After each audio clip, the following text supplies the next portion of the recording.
Good evening, everyone.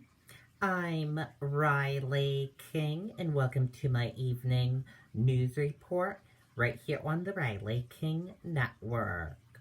Let's begin. 3 new COVID-19 deaths related to institutional outbreaks in New Hampshire, officials say. 1,670 known coronavirus cases in New Hampshire, officials say. New Hampshire officials on Thursday announced 3 additional deaths that they said are connected to COVID-19 outbreaks at long-term care facilities in the state.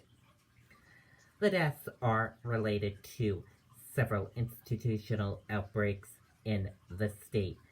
Dr. Benjamin Chan, the state epidemiologist, said. He said that 60% of the state's 51 COVID-19 deaths are related to the outbreaks. New outbreaks at the Derry Healthcare and Rehabilitation Center, where 8 residents and 5 staff members have been tested positive for COVID-19, and the Pleasant Valley Nursing Center in Derry, where 4 residents and 3 staff members have been diagnosed or announced by Lori Shipperton, Commissioner of the New Hampshire Department of Health and Human Services. Shipperton said also provided new numbers about some of the state's other outbreaks at long-term care facilities.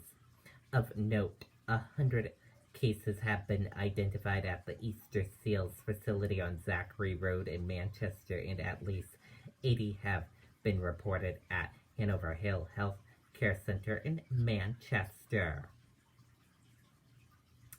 Officials this week ramped up testing at long-term care facilities in Hillsborough and Rockingham counties, which has led in part to an increase in the number of new cases in the state and at facilities in recent days.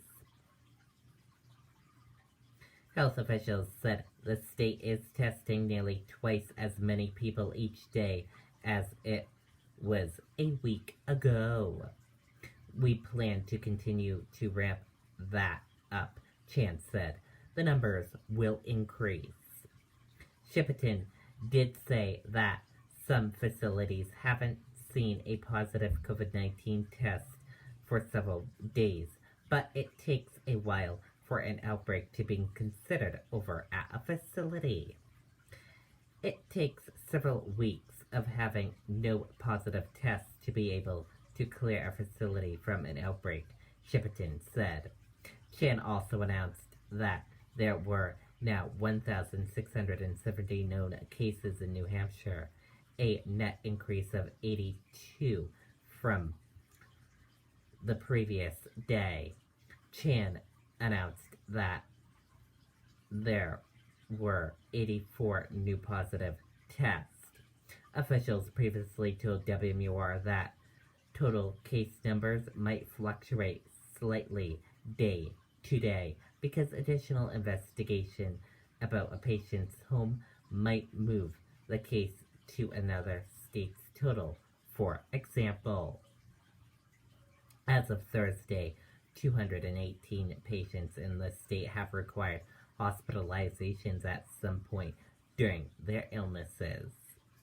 And that does it for this evening news report right here on the Riley King Network. Thank you for watching. Have a wonderful evening, and I'll see you back here tomorrow with more news reports. Good night and bye, everyone.